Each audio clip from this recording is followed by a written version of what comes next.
हमारे विभिन्न ज्ञानवर्धक कार्यक्रम देखने के लिए आप हमें अभी सब्सक्राइब करें, बेल आइकन को प्रेस करें ताकि आप देख सकें हमारा कार्यक्रम सबसे पहले। और अधिक जानकारी के लिए फेसबुक पेज को लाइक करना न भूलें। जय माँ इंद्राक्षी। इंद्राक्षी धाम में दर्शकों आप सभी का हम हार्दिक स्वागत करते हैं। आइए इस विशेष अंक में हम बात करते हैं 4 दिसंबर को पड़ने वाले सूर्य ग्रहण के बारे में। कौन सी राशियों के ऊपर इफेक्ट आएगा, कौन व्यक्ति इस ग्रहण से बहुत मालामाल हो जाएंगे और कौन बहुत ही इस ग्रहण की वजह से कमज़ोर हो जाएंगे।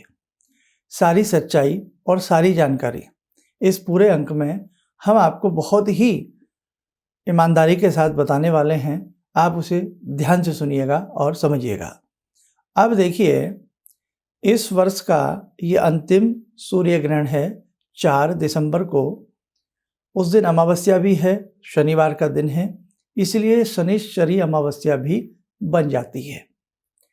लेकिन सबसे हैरत की बात यह है कि ये ग्रहण किसी भी प्रकार से किसी भी राशि के ऊपर असर डालने वाला नहीं है। जी हाँ, आपने बिल्कुल ठीक सुना।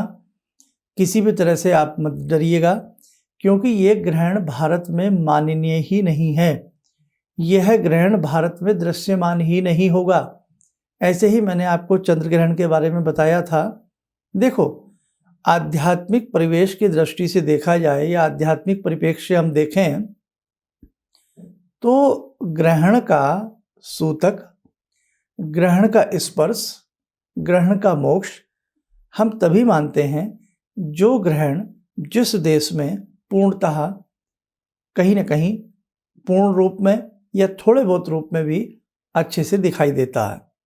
लेकिन जो ग्रहण जिस जलवायु में, जिस देश में, जिस प्रांत में बिल्कुल भी ना दिखे तो वहाँ पर ग्रहण माननीय नहीं होगा। आध्यात्मिक दृष्टि से जितने पूजा पाठ कर्म कांड के कार्य किए जाते हैं, तो जब ग्रहण नहीं होता है तो साधु जन, साधक जन वो कार्य नहीं करते हैं। ना ही इस ग्रहण का असर मंदिरों पर होता है कि मंदिरों के कपाट बंद होंगे, तो ना ही इस सूर्य ग्रहण में मंदिर के कपाट बंद होंगे, ना ही इस सूर्य ग्रहण में साधक गण कोई विशेष प्रकार की सिद्धि और साधनाएं करेंगे। क्यों? क्योंकि ये ग्रहण भारत में दृश्यमान नहीं है।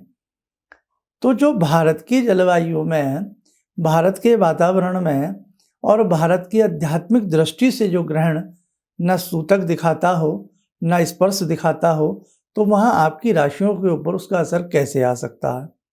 आया समझ में?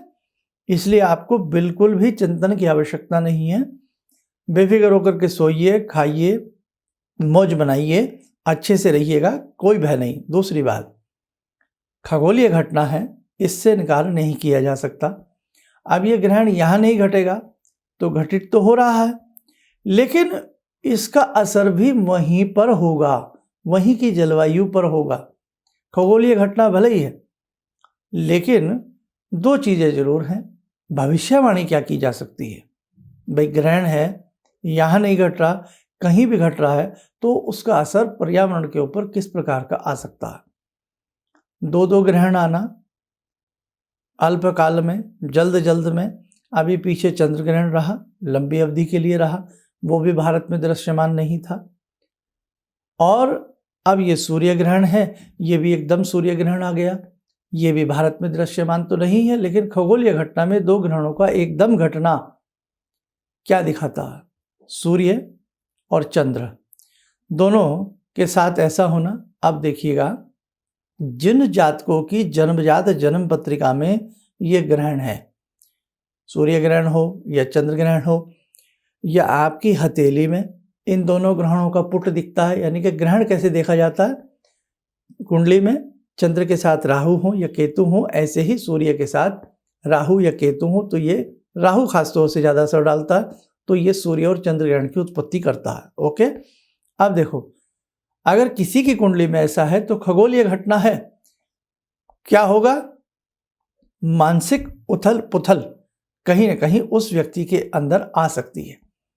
उसके स्वभाव में कुछ उथल पुथल हो सकती है, लेकिन भाग्य में नहीं। मेरी बात फिर समझिए, राशि का वास्ता देकर हम आपके भाग्य की बात करते हैं कि ये राशि मालामाल होगी, ये कंगाल होगी, तो मेरी बात बहुत ध्यान से समझें। भाग्य में कोई उथल पुथल नहीं होगी, आपके स्वभाव में उथल पुथल हो सकती है, क्योंकि चंद्र मन के स्वामी हैं, सूर्य आत्मा के स्वामी हैं, है ना, आत्मा सो परमात्मा। दूसरी बात, हमने पहले भी कहा था कि हिमपात, बर्फबारी, बर्फ ज़्यादा पड़ना पहाड़ों में, ये संभावना दर्शाता है। राजनीतिक क्षेत्र में एक बड़ा बदलाव, बदली उथल पुथल लाने की संभावना हो सकती है। कहीं ना कहीं वस्तुएं और महंगी हो सकती हैं। इस प्रकार की चीज़ें कहीं ना कहीं कुछ देखने को हमें मिल सकता है। लेकिन मेरे भोले साधकों, भाग्य बनाने से बनता है। परम पूज्य गुरुदेव श्री राम जी ने कहा कि मनुष्य अपने भाग्य का निर्माता आप है। वास्तविकता है भाई, जैसे हम कर्म करेंगे वैसे ही हमारा भाग्य बनेगा। अब एक दिन की एक घटना से तो हमारे भाग्य का निर्माण नहीं हो सकता ना, कई कई जन्मों के कर्मों से हमारे भाग्य का निर्माण होता है। हमारे विनाश का कारण भी हमारे कर्म बनते हैं और हमारे उत्थान का कारण भी हमारे कर्म बनते हैं। आया समझ में? इसलिए बहुत जल्दी किसी भी ऐसी वीडियो को देखकर या किसी ऐसी चीज़ को सुनकर के आप विचलित ना हुआ करें। हालांकि स्टार्टिंग में मैंने भी शब्द प्रयोग किए आपको लुभाने के लिए कि आइए आज बताएंगे कौन सी राशियां माला माल होंगी, कौन धन्ना सेठ बनेंगे। आप एकदम लुभावने में पन में आ जाते हैं। जैसे एक बहेलिया होता है ना, बहेलिया किसको कहते हैं? शिकारी को। दाने डालता और कबूतर उस डलिया में फंस जाते हैं।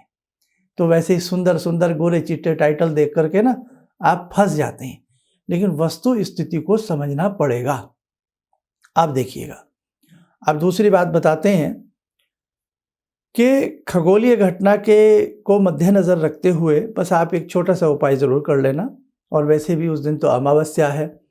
अमावस्या का दिन और चंद्र का कमजोर होना, अमावस्या का दिन सूर्य का कमजोर होना वैसे ही मन को कमजोर करता है, उथल पुथल मन के अंदर करता ही करता है।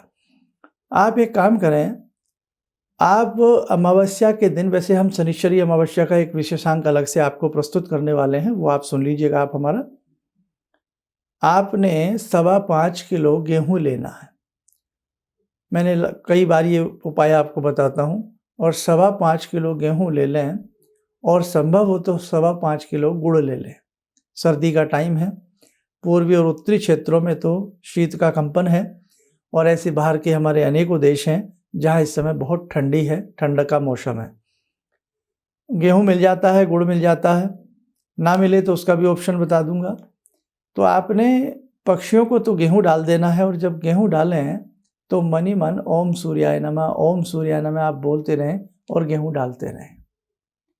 और जब आप गुड़ डालें तो गुड़ डालते समय, गुड़ किसको देना है? गुड़ आपने गौ माता को जाकर, कहीं आसपास गौशाला हो तो 5.25 किलो गुड़ मिनिमम, अधिकतम आपकी पॉकेट पर अलाउ करता है। आपका मन है, अगर बहुत सारी गायें हैं तो आप वहाँ जा कर के गुड़ खिलाइए। और वैसे भी इस ठंडी के मौसम में गौ को गुड़ खिलाना, गुड़ गर्म होता है, अच्छा होता है, बढ़िया माना जाता है, और सूर्य का ये दान भी होता है। अब आप कहेंगे, एक तरफ आप कह रहे हैं सूर्य ग्रहण नहीं है और एक तरफ आप हमसे ये भी करवा रहे हैं। ये इसलिए करवा रहा हूँ, खगोलीय घटना है, ताकि उस खगोलीय घटना का कोई असर आपके ऊपर ना पड़े, किसी भी तरह का असर आपके ऊपर ना पड़े, ये इसलिए मैं आपसे करवा रहा हूँ। अदरवाइज आपको हम ये नहीं कह रहे कि आप अपने दूध में उस दिन कुशा डालें, आप मंदिर ना खोलें। तो अपनी पूजा पाठ जो जैसे आप कर रहे हैं, जैसा जो तरीका आपका है सोने जागने का, उसको उसी प्रकार से रखिएगा, उसमें कोई रद्दोबदल नहीं है। अब यहाँ एक हल्की सी बात, प्रेग्नेंट महिलाएं अक्सर इस चीज़ में भयभीत हो जाती हैं कि सूर्य ग्रहण है, तो ऐसा कोई उनके लिए भी कोई ऐसी कंडीशन या शर्त वाली बात लागू नहीं होती है। सावधानी के तौर पर, जैसे मैंने चंद्र ग्रहण में कहा था कि सर पर पल्लू रखें और उसमें क्या करें, अपना एक कोने में, कॉर्नर में थोड़ी हल्दी, थोड़ा चावल और थोड़ी दुर्वा या कुशा बांध लें। बस इतना भर कर लें, फिर आप सोएं जागें जैसे मर्जी रहें, किसी तरह की कोई दिक्कत नहीं है। हालांकि जैसे कोई बीमारी बहुत दूर प्रारंभ होती है, लेकिन कई बार उस बीमारी के कुछ लक्षण हम तक हल्के हल्के पहुंचने का भय होता है। तो सुरक्षा के लिहाज से मैं ये चीज़ें आपको बता रहा हूँ, और मन की दृष्टि में और आत्मा की दृष्टि में कहीं आपको कोई दुख ना पहुँचे, उसलिए मैंने ये दान पुण्य की आपसे बात कही है। अदरवाइज भाग्य के लिहाज से जैसा भाग्य की गाड़ी दौड़ रही है अब तक हमारी, अच्छी या बुरी, वो उसी प्रकार से चलने वाली है। वो जो आप कर्म जैसा करते जाएंगे, जैसे उपाय करते जाएंगे, पूजा पाठ करते जाएंगे, वो उस हिसाब से आपको फल मिलेगा। बस अब ज़्यादा ना कहते हुए यही कहना था कि ये 4 दिसंबर का शनिवार का शनिश्चरी अमावस्या का जो ग्रहण है, ये वृश्चिक राशि में घटित हो रहा है। तो वृश्चिक राशि के जातक ज़्यादातर जो मैंने ये 2 दान बताए हैं वो जरूर करने, और उसकी वृश्चिक राशि के साथ साथ में भी ज्येष्ठा नक्षत्र है। हाँ, ज्येष्ठा नक्षत्र है, तो जिन जातकों का ज्येष्ठा नक्षत्र में जन्म हुआ है, ज्येष्ठा नक्षत्र में जन्म लेने वाले जातक और वृश्चिक राशि में जन्म लेने वाले जातक इस दान को जरूर कर दें। अब दूसरी बात, जैसे बाहर के लोग हैं, बाहर के देशों में लोग रहते हैं, तो वहाँ कहीं गाय नहीं मिल पाती, या ऐसा स्थान भी है कि पक्षी बहुत सारे नहीं मिल पाते, तो वहाँ क्या करें, केवल आप प्रातःकाल करीब करीब अपने देश, अपने शहर के हिसाब से 10 बजे के आसपास आप एक बार आदित्य हृदय स्तोत्र पढ़ लें।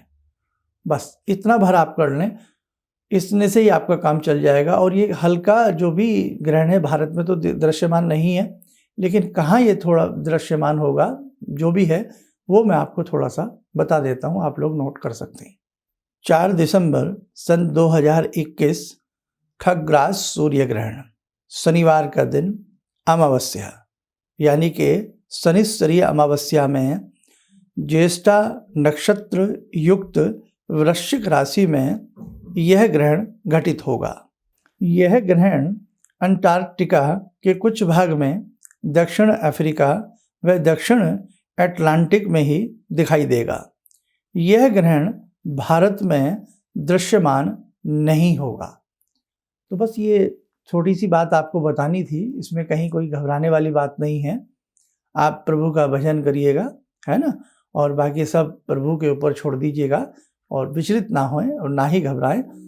हमारे सूर्यदेव प्रतिदिन पूजनीय है ना। हम प्रतिदिन सूर्यदेव को मीठा जल देते हैं, सूर्यदेव की प्रार्थना करते हैं, हर घर में आदित्य हृदय स्तोत्र करीब करीब पढ़ा जाता है। आपने भी सूर्य के अनेकों मंत्र समय समय पर पढ़े होंगे और पढ़ते होंगे, तो आपको कतई भी घबराने की आवश्यकता नहीं है। आप स्वस्थ रहें, सुखी रहें। इन्हीं शुभकामनाओं के साथ हम अपनी वाणी को विराम देते हैं। जय माँ इंद्राक्षी। मुझे ये अंदर से विश्वास हो रहा था कि जो चीज़ 2-3 मैं ढूंढ रही हूँ, क्योंकि थोड़ी बहुत मैं भी भगवान में आस्था रखती हूँ, तो मैं ये सोची थी कि मुझे वो चीज़ें मिल जाएंगी। और रियली मुझे आज यहाँ बैठ के ऐसा लगा, जो आपने 2-3 चीज़ें करने के लिए बताई हैं, कि शायद मेरी समस्याओं का हल शुरू हो गया आज से। किसी भी समस्या के समाधान के लिए मिले प्रसिद्ध हस्तरेखा एवं वास्तु विशेषज्ञ प्रोफेसर धर्मेंद्र शर्मा जी से। नोट: शिविर में भाग लेने हेतु एवं व्यक्तिगत रूप से मिलने के लिए कॉल करने का समय सुबह 10 बजे से शाम 6 बजे तक।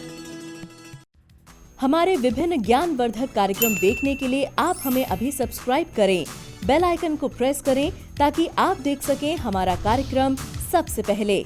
और अधिक जानकारी के लिए फेसबुक पेज को लाइक करना न भूलें।